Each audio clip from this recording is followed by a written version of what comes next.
Erkek kimdir? Bu üç kişinin arasında saklanan bir adam var. Onu bulmanız imkansız çünkü bu çok zor bir test. Bu kişi A, B veya C mi? 70 kişiden sadece biri cevabı 20 saniyeden kısa sürede bulabilir. Resmi dikkatlice gözlemleyin ve zaman dolmadan cevabınızı yorumlarda belirtin. Hazırsanız zamanlayıcıyı başlatıyorum.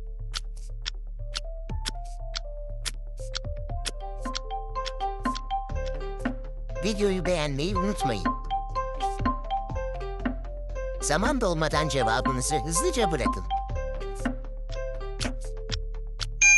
Zaman doldu. Ancak cevabı vermeden önce lütfen Bulmaca Bilimi, TikTok ve YouTube kanallarımızı takip etmeyi ve videoyu arkadaşlarınızla paylaşmayı unutmayın. İşte bu bilmecenin cevabı, E kişisinin ayaklarına ve baldırlarına iyi bakın. Diğer iki kişiye kıyasla çok büyükler. Yani adam A kişisi. Cevabı bulduysanız tebrikler.